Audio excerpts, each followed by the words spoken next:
What are the really big takeaways that we've got through the first 3 weeks of this Duke football season? Is it safe to change the ceiling or the floor of what this Blue Devil team will be able to accomplish in 2024? And more thoughts on the win over UConn coming up on today's episode of Locked On Blue Devils.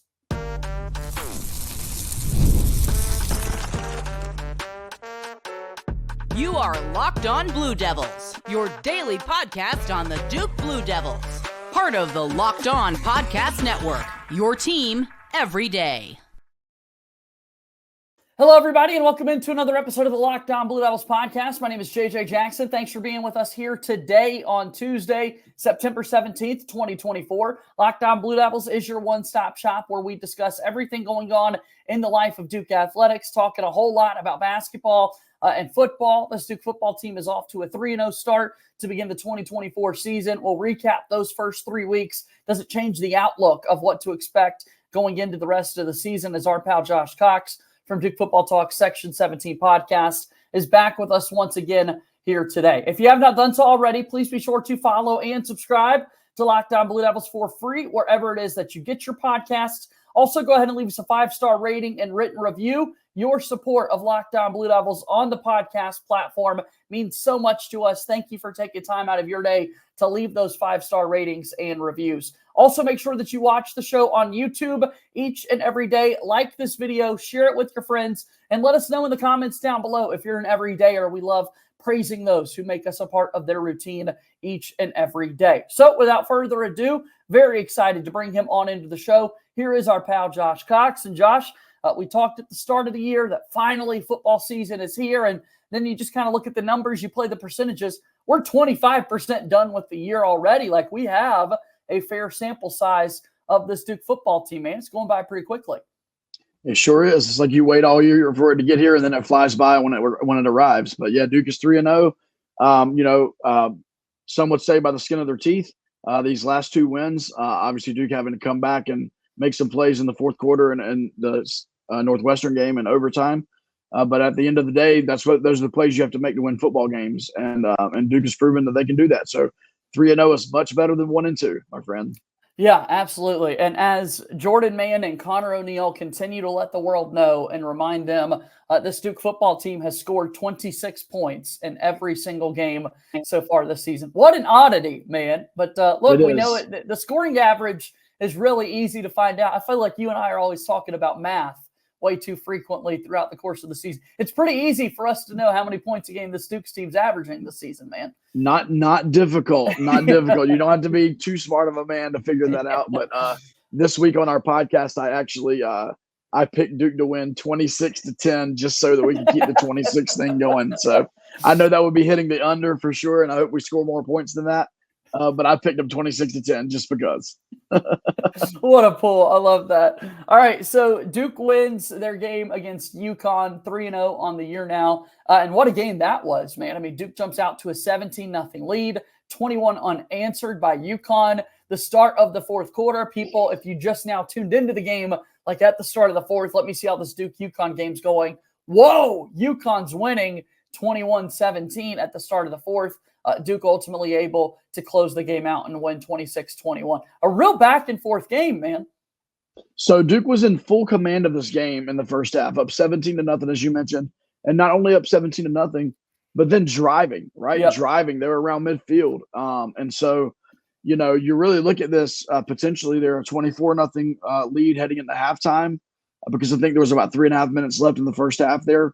Or at least maybe settling for a field goal and being up 20-0 at halftime. And I think that rest of that game is completely changed if you go into halftime by those margins. But, it was kind of a fluke play. I mean, now Murphy is getting several of his passes batted down at the line of scrimmage, which is a little bit baffling to me. I don't understand it with him being 6'5" and being able to kind of see over the defense like that. But this one was pretty fluky. The guy got his hand on it, and the ball literally landed right in the belly, of a defensive lineman, and there was no one between him and the end zone. And so kind of a fluky pick six. It's not your traditional pick six where the DB jumps the route or the safety cuts in front of the guy and takes off. It wasn't that at all. And so those are just unfortunate bounces where Duke is going to have to learn, and where I know Coach Diaz and Coach Packey on the defensive side especially, what Duke's going to have to learn is, you can't let that mistake at the end of the first half carry over into the beginning of the second half. And so Duke's defense, for the first time this season, I felt like kind of went into a lull there in the third quarter. Unfortunately, their offense did the same at the same time. And so that third quarter at Wallace Wade Stadium this past Saturday was 100% UConn. I mean, that was all UConn. They were in full control of that third quarter. And then Duke had to turn things around in the final frame.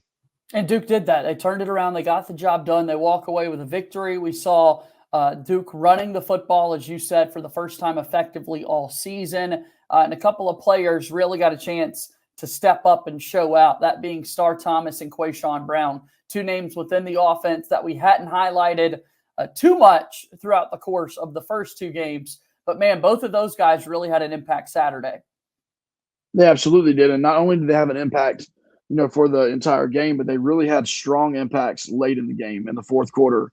You had Quayshawn Brown make that catch. That was the game-winning catch there, that back shoulder throw from Malik Murphy, by the way, thing of beauty. But Brown called that ball, and Coach Diaz had spoken in one of his press conferences leading up to the beginning of the season he said that there's going to be a game this year where Sean Brown goes off, and everybody's going to be introduced to who he is. I think we got it right in this third. I mean, he had 11 receptions. He had the game-winning touchdown. And then Star Thomas, for the first time this season, it looked like the offensive line was able to create some space for these guys in the backfield. Not only did Star Thomas have a good game, Peyton Jones had a fairly good game as well in the backfield. And then Star Thomas, I know there were fans that really wish that he would have went into the end zone there in the fourth quarter, gotten Duke up to 33 points instead of 26. But he made the right football move, and he made the right teammate move and went down and was able to kneel it out. The only way that UConn was going to be able to win that game Saturday was with 1 minute and 53 seconds to go if Star Thomas goes into the end zone, and then somehow UConn's able to score 2 touchdowns. But the way Star Thomas did it, there was no chance. I mean, Duke was going to kneel it out the rest of the way. And so, yeah, great games by Sean Brown and Star Thomas for sure.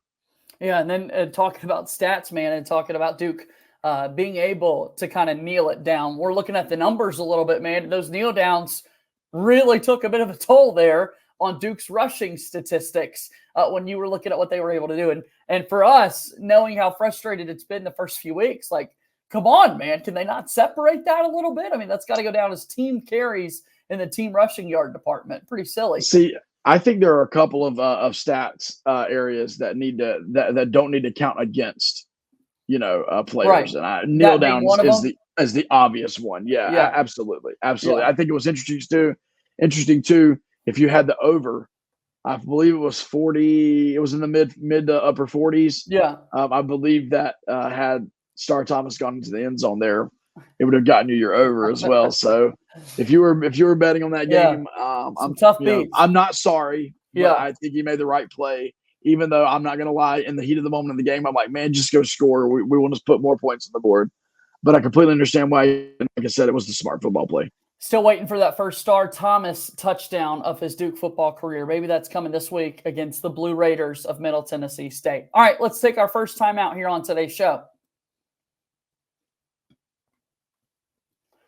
Locked On Blue Devils here today is brought to you by one of our brand new sponsors here on the Locked On Podcast Network. And we want to talk to all Duke fans out there. Have you heard about ROY? It stands for Return on You. And it's a new platform that lets you, the fans, get involved in NIL like never before by making contributions directly to your favorite athletes. By supporting players directly, you can help shape rosters, retain talent, and keep your favorite athletes out of the transfer portal. As you know, NIL has changed the game for athletes. ROY changes the NIL game for fans. Here's why ROY is different.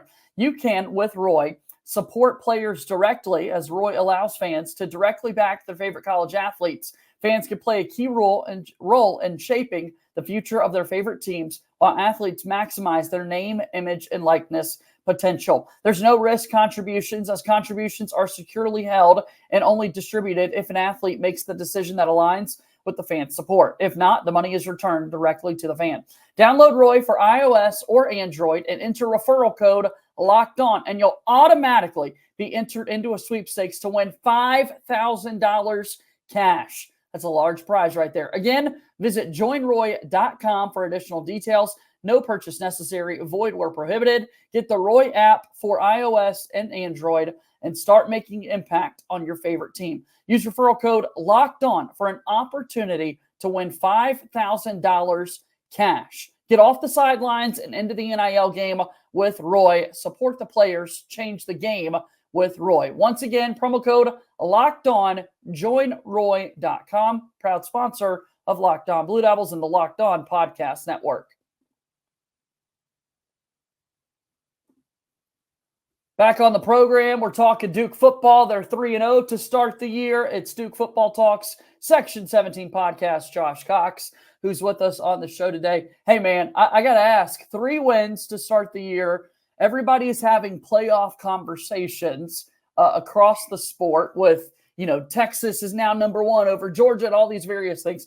Not ready to go there yet with Duke. But I am curious, has the ceiling changed at all for this team after the start to the year? Has the floor possibly changed with what they're able to do? Like, what about the first quarter of the year has made an impact on you? Well, I think it depends on who you talk to, right? So depending on where people had Duke ranked at the beginning of the season. And as you know, and as I believe the guys in that locker room know, there were many people who had them at 3-9 at the beginning of the season. And so if you're that person, I'm assuming the ceiling for Duke football has kind of risen significantly since they started the season 3-0. And there's probably no universe where they finish the season 0-9. I understand a lot of the games, once you get the ACC play, are going to be toss-ups. But Duke's going to come out on top on a couple of those games for sure. But for me personally, I picked Duke to go 7-5. And part of me picking Duke to go 7-5 was that they would go 4-0 to begin the season. On their way. Spoiler alert, I also had them go 5-0 and beat UNC in the 5th week. And so, that's where I had the Blue Devils heading into this season. So they're tracking where I had them tracking. Now, I will say this. I do believe that some of the opponents look a little differently now than what they did in preseason. And so, great point. You look at a Florida State as the major one that is no longer – the Florida State that we thought we were going to get prior to the season beginning. I think Miami on the other end, I understand that a lot of people thought they were going to be good. I'm not sure that everybody thought they were going to be hands down the best team in the ACC, which is what they look like right now.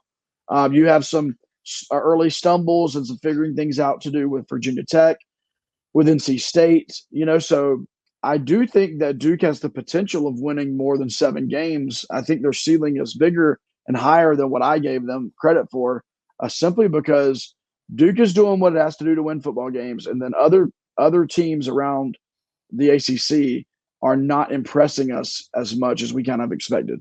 Yeah, that's the way to look at it. I don't think anything about this floor has changed with the Duke football team, because also this time of year, when you start to think about those things, I think injuries would play a big factor into whether or not your team's floor drops a little bit, right? And so for Duke, Jaquez Moore at the tailback spot, certainly you wish you had him more available to go this time of year, but it could be way worse. There could be way more players kind of going through the injury bug and that sort of thing. And then, looking at the schedule, looking at teams across the ACC, looking at our friends down there in Tallahassee who are off to a very disappointing start. I think it's so much easier to count possibly more wins out there on the schedule for Duke. Now, they got to go out there and do it, got to go out there and take care of business. But I think that ceiling has risen a little bit because the injury factor across the board, Josh, is something that a lot of people want to talk about too when they're looking at these things. Yeah, I mean, and certainly, you mentioned the Jaquez Moore injury. Duke is hoping to have him back soon. And then, of course, the Jeremiah Hasely, season-ending injury there. But Duke did have, as it was well documented, Nicky Dalmolin returning for his final season, and that was kind of unexpected. And so now you look at something like that, and you're like, man, that was that extra depth that was needed and necessary in the tight end room. And so 3 games in, knock on wood, the only 2 players that are done – well, there was only 1 player done for the season is Jeremiah Hasely as far as in game play. Jaden Moore, obviously during spring ball. Now there are some players that are sitting out, and Coach Diaz said this is not really giving us an update. There's Marquise Collins, who's been injured since he showed up on campus in Durham last year. Samaj Turner was in street clothes this past Saturday. Obviously, like we said, Jacquez Moore. So there's some, but I don't think there's a major injury plaguing Duke right now, other than Jeremiah Hazley. And so, that's a good thing. Week 3, I would assume all Duke fans and coaching staff would agree. They hope that's the same way after week 6 and week 8 and continuing on throughout the season. All right, let's go ahead and we'll take our final timeout here on today's program. When we come back, we'll start to wrap up this conversation here today with our pal, Josh Cox. Locked On Blue Devils here today is brought to you by our friends over at FanDuel. You've heard us talk a lot about FanDuel, America's #1 sports book. I love it so much looking at the numbers this time of year, particularly in the NFL.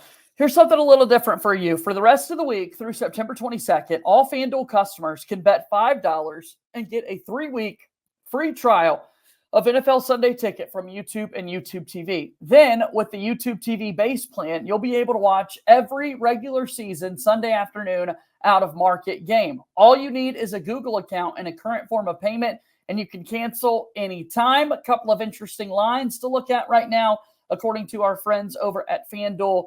Duke favored by 14, 2 scores against Middle Tennessee State. And then talking NFL, talking about this opportunity to get that NFL Sunday Ticket. We love those Carolina Panthers. A quarterback change has the whole state turned upside down. Panthers right now underdogs 5.5 points to the Raiders coming up this weekend. So go ahead and just visit FanDuel.com to download America's #1 sportsbook. FanDuel is a proud sponsor of Locked On Blue Devils. All right, welcome back into the show. It is Locked On Blue Devils. I'm JJ Jackson. He's Josh Cox from Duke Football Talks Section 17 podcast. I need a little promo for the show. It is so great each and every week getting to hear everybody's personalities, from Josh Cox to our guy Jamie, who, like me, is in a really, really bad spot with our beloved Carolina Panthers. And what's going on there, as you hear him mention from time to time. But, I love getting to see everybody's personality shine on that show, Josh. Give us a little JJ, I'll tell you what you need in your life that Jamie has in his life is some beach therapy, man. You need some beach therapy. Jamie has a place at the beach, and he is down there quite a bit. But yeah, Section 17 podcast, you can find it wherever you listen to podcasts. We're on YouTube as well. Just search for Section 17 podcast.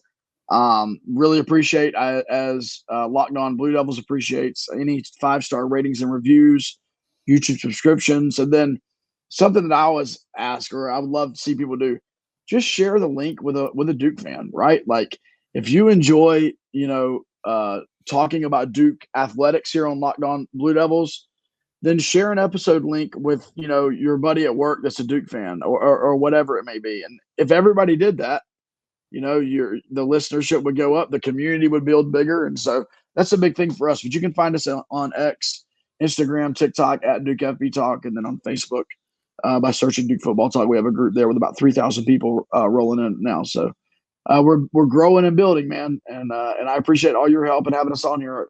So now Duke football turns their attention to Middle Tennessee State. They're going to take on the Blue Raiders on the road. What an interesting matchup this is, Josh. I mean, you think about kind of group of 5 road games for Power 5, Power 4 schools. Don't always happen too much. Credit to Duke for taking on one of these. Right. For sure. I mean, it's going to be a difficult challenge for Duke as they head to Murfreesboro. And this team is not, I expected them to be a little bit better than what they are currently shown the first 3 weeks. But, Duke will go and play a really porous defense. And so you should be able to see Duke's offense really progress and score some. Maybe I'd like to be nice to see some score on the ground, some in the air, right? And it would be nice to score more than 26 points. That's a big one too. But look for Duke to really be able to one of the 5 worst run games in the country right now. And so, Duke should be able to put some points on the board, should be able to stop them. And then it's a matter of keeping them, their quarterback at bay in the passing game. So I look for a Duke win. I think it's going to be the easiest win of the season. maybe similar with that Elon game, but I believe Duke runs away with this one. Really excited to see it. Really excited to see the teams go head-to-head and see if Duke can start off 4-0 and claim or capture a perfect non-conference portion of their schedule here in 2024. Always great to see you, Josh. Thanks for stopping by the show once again here today. Be good, my friend. Hey, have a good one, man. Go Duke.